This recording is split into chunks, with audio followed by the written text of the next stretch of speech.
L'échange que vous allez entendre est un entretien épistémique. Il s'agit d'une conversation asymétrique dans laquelle on s'intéresse à notre interlocuteur en lui posant des questions. Au travers de celle-ci, nous cherchons à comprendre les raisons qui motivent son avis. L'objectif principal de cette forme de conversation est de passer un moment agréable et mutuellement enrichissant. J'ai fait un petit peu de pub, un petit peu de léchouille, ça fait pas de mal. Du coup, ta position à toi sur cette histoire d'alunissage d'humains qui sont allés sur la Lune, tu te positionnerais comment? Moi, je suis convaincu qu'ils sont allés sur la Lune.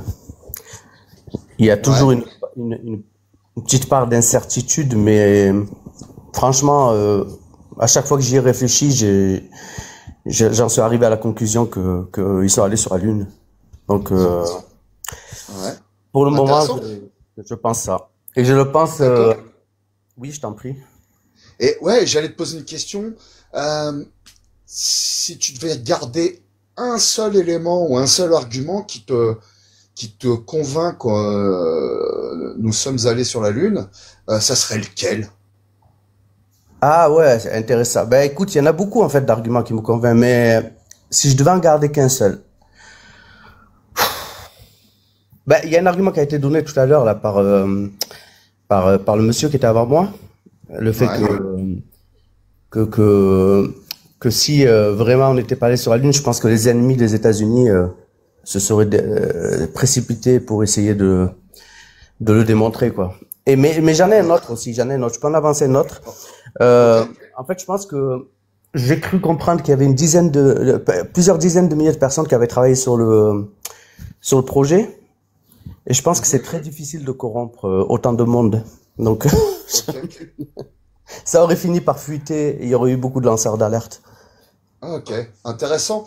Ouais. Du coup, moi, j'ai un ami qui lui croit absolument pas qu'on est allé sur la Lune, et quand on lui parle de l'URSS, il a des arguments qui expliquent que soit l'URSS n'avait pas les moyens de vérifier vraiment si les Américains y étaient allés ou pas, et ils se sont tus parce qu'ils voulaient pas avoir la honte, ou il me dit oui, les Russes, ça fait partie de la même mouvance d'un nouvel ordre mondial qui est piloté par des gens supérieurs à ça. Et pareil pour l'histoire des 10 000 personnes. Lui, il me dit, mais en fait, c'est très simple. Les personnes qui travaillaient, les 10 000 personnes qui travaillaient sur le projet, eux-mêmes ont été trompés. Ils ne savaient pas que ce qu'ils faisaient était faux. On les a drivés pour qu'ils croient que ce qu'ils faisaient était vrai. Jusqu'à aujourd'hui encore, ils pensent réellement que on est allé sur la Lune. Est-ce que du coup, ce sont des arguments que toi, tu pourrais retenir ou pas? Non, pas du tout, parce que encore une fois, cette rhétorique-là des complotistes, c'est toujours de dire qu'il y a un nouvel ordre mondial, que de toute façon tout est bien agencé pour nous tromper, tout est bien organisé. Quoi que vous leur disiez, par biais de confirmation, ils trouveront toujours une excuse de dire, ben, tu es naïf. Non, non, non, ils sont tous dans le complot, ou alors ils ont été tellement manipulés qu'ils en ont pas conscience.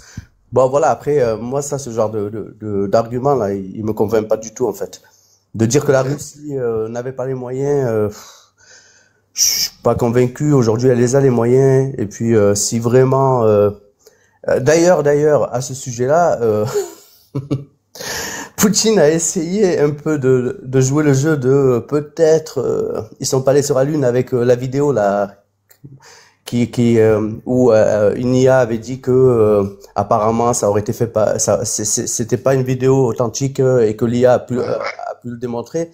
Bon, moi ce que je pense de ça, c'est que en fait Poutine est très intelligent, il sait très bien qu'ils sont allés sur la Lune, mais lui, comme il sait que ça va faire plaisir à ceux qui croient ça, ben il joue le jeu, c'est tout. Voilà, moi c'est ce que je pense. Bon. Ok. Et du coup, comment tu peux en être sûr de ça? Ben, un avis, c'est qu'un avis. C'est-à-dire que moi, je mets l'avis au plus bas de l'échelle, juste après la rumeur et la désinformation. C'est-à-dire qu'un avis, ça Ouais. n'engage que moi. C'est mon avis personnel. Donc, je peux D'accord. pas être sûr. Maintenant, faut le démontrer. C'est pour ça que moi, je pense, par rapport aux arguments que je retiens, il y a celui du consensus scientifique. Bon, je crois pas que les scientifiques soient malhonnêtes. Il y en a peut-être certains, il y a toujours des brebis galeuses, mais généralement, les scientifiques sont plutôt honnêtes dans leur démarche. Pas forcément les politiques, mais les scientifiques auraient été des lanceurs d'alerte là-dessus. Je pense, c'est mon avis. Hein. Voilà, donc après, je n'ai pas la connaissance, comme disait très bien le monsieur qui était avant moi, la connaissance suffisante pour me donner un avis qui puisse faire argument d'autorité, parce que c'est pas mon domaine. Et j'ai pas forcément envie non plus d'aller creuser, parce que je pense pas que j'arriverai à trouver des infos. C'est un océan, Internet et tout. Et les moyens que j'ai pour aller creuser, je les ai pas non plus. J'ai pas suffisamment de moyens. Donc, je préfère m'en remettre à des autorités qui, eux, ont les connaissances, ont les moyens. Et donc, pour le moment, je préfère croire des gens qui sont du métier et qui ont travaillé là-dedans, plutôt que de croire des gars random sortis de nulle part qui te disent j'ai été chercher l'info et en vérité, je suis sûr qu'ils ont même pas la méthodologie. En plus, ils sont pleins de biais cognitifs. Bon, voilà. Donc, Ouais, ok. Alors, du coup, si je comprends bien, je vais essayer de résumer un peu ce que tu m'as dit.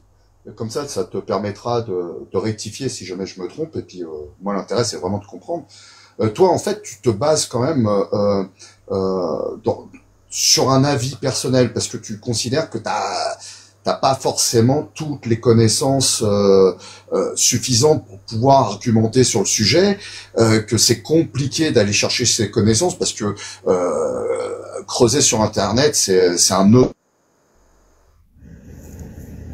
tu as bugué.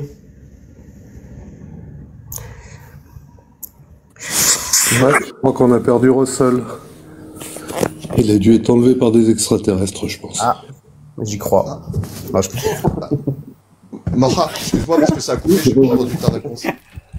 Non, mais on t'a perdu Russell pendant un instant. Ah, vous On m'avez n'a pas perdu? entendu. Ah, pardon. Ouais. Et là, vous m'entendez? Vous m'entendez?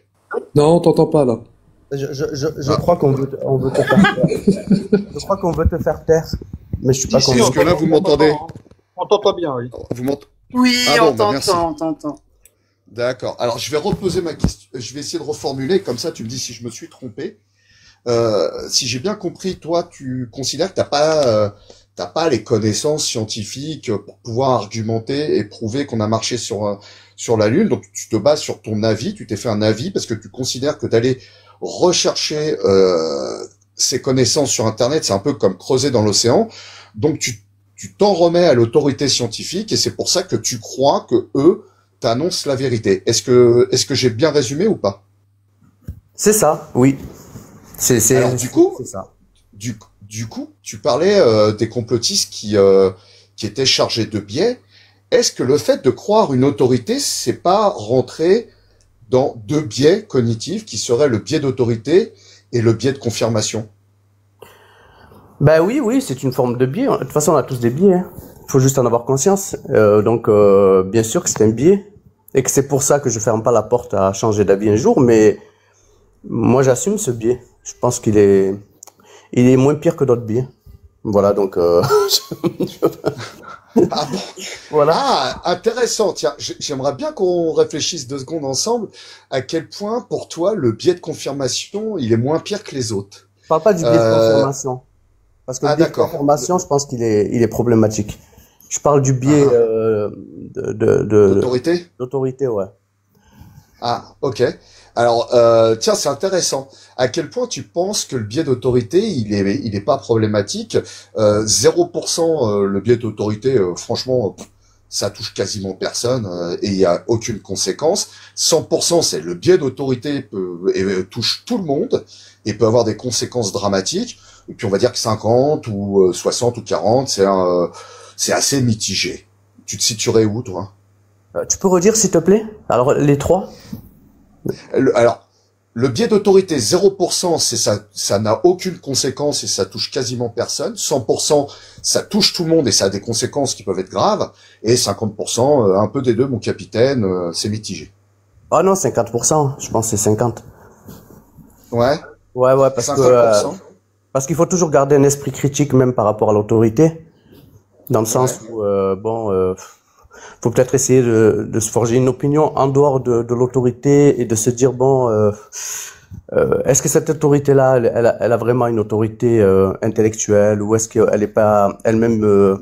parasitée peut-être par la politique ou par des intérêts économiques ou des choses comme ça? Bon, voilà. Ouais, Si, par exemple, la question des laboratoires dans la médecine et certains scientifiques qui peut-être se laissent corrompre, bon, ça c'est discutable, tu vois. C'est-à-dire que je vais pas ouais, croire systématiquement tous les scientifiques si je me d'accord. rends compte qu'ils ont peut-être un intérêt ou qu'il y a du conflit d'intérêts ou des choses comme ça. Voilà. Donc, Ouais, je vais pas non plus de manière aveugle croire toutes les autorités. Mais par contre, parfois, d'accord, je les crois. Voilà. d'accord. Ok, ok, intéressant. Donc tu considères que pour toi, tu fais très attention à l'autorité scientifique parce que tu vas quand même observer ou réfléchir, savoir s'ils annoncent des choses potentiellement crédibles ou pas crédibles. Mais du coup, comment tu fais si pour toi aller vérifier la crédibilité d'un scientifique, ça reviendrait à aller creuser dans un océan sur Internet? Ben, écoute, moi, là, mes moyens, ils sont limités. Donc, je vais pas me torturer l'esprit systématiquement pour essayer à chaque fois de démanteler un complot qu'il y aurait. À la rigueur, je laisse ça à leurs pairs, qui eux Ouais, peut-être peuvent les contredire. Et je me dis peut-être qu'il y a des gens aussi qui sont intègres dans ce milieu et qui vont peut-être aller démonter certaines théories ou certaines fausses informations qui sont véhiculées. Mais si je m'aventure à chaque fois là-dedans, franchement, je vais pas dormir tranquille. Hein. Faut être sincère. ok, Hein. Donc du coup, je d'accord. suis obligé à un moment donné d'avoir un parti pris. Et je prends un parti pris parce que je me dis c'est celui qui me semble le plus logique en termes de logique et le plus raisonnable. Et ensuite, je me dis bon, il est possible que je me trompe, mais j'ai décidé de prendre ce parti pris là. J'applique ce qu'on appelle la balance bénéfice-risque. Grosso D'accord. modo, voilà. Ok. Donc, par exemple, un scientifique plus ou moins indépendant, dans le cadre d'une pandémie, te dit, moi, j'ai un produit miracle qui sauve tout le monde, ou te dit, moi, j'ai un vaccin miracle qui va protéger tout le monde.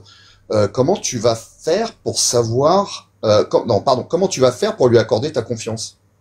Non, je lui accorderai pas ma confiance. Même c'est un éminent scientifique, même s'il a eu un prix Nobel, je préfère croire le consensus. Parce que pour moi, je me dis comment ce monsieur se met à dos tout le monde. Il y a une raison peut-être que ben, il a dévié, c'est possible, hein, même si son passif est de qualité, peut-être qu'à un moment donné, il a pris une mauvaise route et qu'il s'est mis à dos tous ses confrères. Alors peut-être qu'il a raison, mais franchement, la plupart du temps, j'ai remarqué que ces gens-là, ben, ils étaient sulfureux en fait. Enfin, je veux Ah, pas revenir sur le sujet du Covid et tout, mais et donc du coup, je préfère croire le consensus parce que d'accord. je me dis, le principe du consensus pour moi, il fait sens. Plutôt Ouais, qu'un individu isolé, je, je, je vais pas trop lui accorder énormément de crédit parce que dans la méthodologie scientifique, ça n'a pas de sens de croire une seule personne plutôt que de croire le consensus. d'accord. Voilà. Très, très intéressant. Alors, du coup, sans faire de vraies recherches creusées dans l'océan d'Internet, est-ce que toi, tu considères aujourd'hui qu'il y a un consensus sur l'alunissage? J'ai l'impression. En tout cas, je vois pas les médias en parler tous les jours. Vous allez me dire, ouais, mais les médias, toi, t'es naïf. Enfin, pas vous, hein. Quand je dis vous, c'est un vous impersonnel. Parce que, en général, c'est ce qu'on va me dire. Mais je crois que si vraiment il y avait quelque chose, on commencerait à en parler. Et je parle pas des réseaux sociaux, parce que les réseaux sociaux, c'est un nid à fake news. Mais je pense que Mhm. il y aurait quand même pas mal de lanceurs d'alerte, là, qui commenceraient à... En plus, il y aurait, je vais un peu être cynique, mais il y aurait même, les médias en parleraient uniquement pour un intérêt, financier, parce que ça ferait de l'audimat. Donc, ils commenceraient à en Ouais, parler. intéressant. Intéressant. Ouais.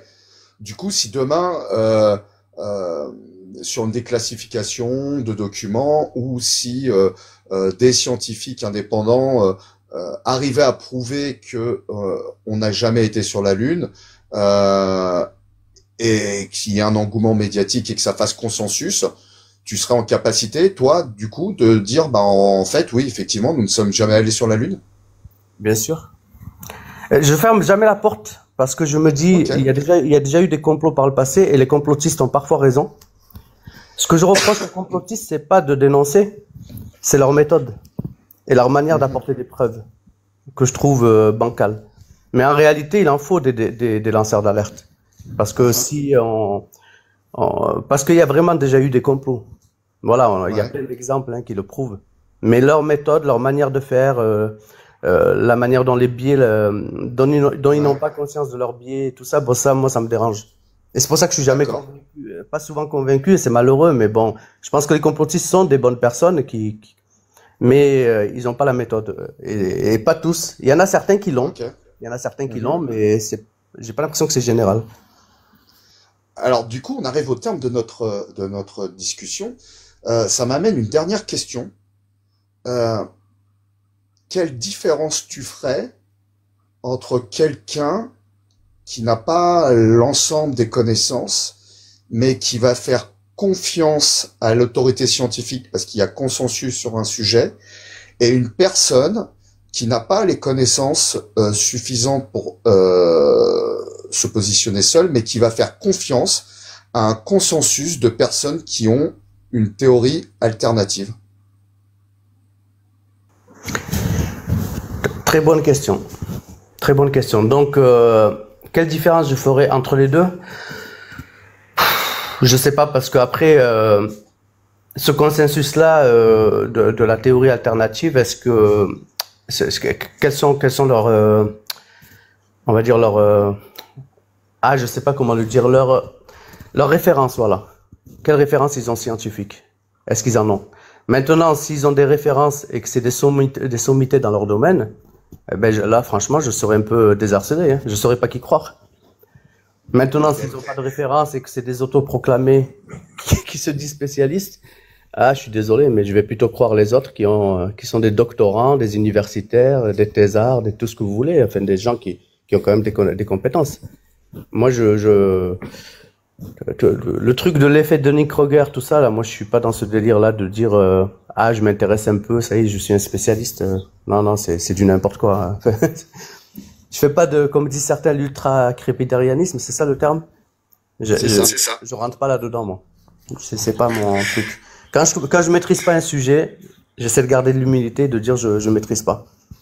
Eh ben, en tout cas, je te remercie beaucoup. Je vais passer la parole aux copains copines qui sont encore là. Ah, Salia est partie. Alors, ça va être John, ProGeeks et Galactique.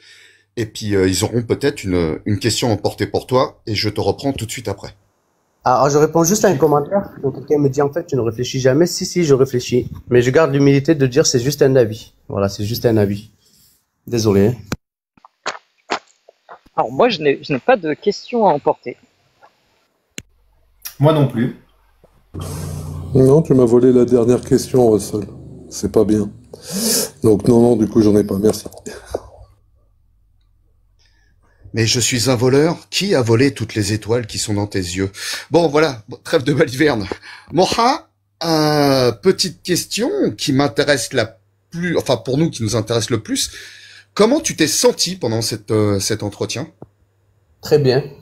J'aime bien l'exercice parce que je trouve que vous laissez la place aux réponses et vous donnez pas votre avis. Bon, c'est le principe de l'exercice. Et vous orientez pas spécialement, vous essayez juste de faire réfléchir la personne peut-être sur ses biais ou des choses comme ça. Donc bon, après, moi j'aime bien cet exercice, je vous écoute souvent et je trouve que c'est intéressant.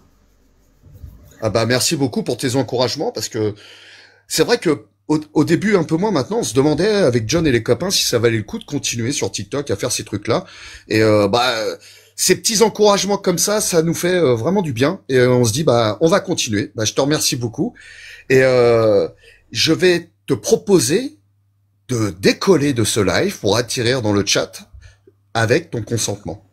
Merci beaucoup. Bonne soirée, merci, je vous écoute d'en bas. Allez, bon dimanche à toi. À plus tard. Et on a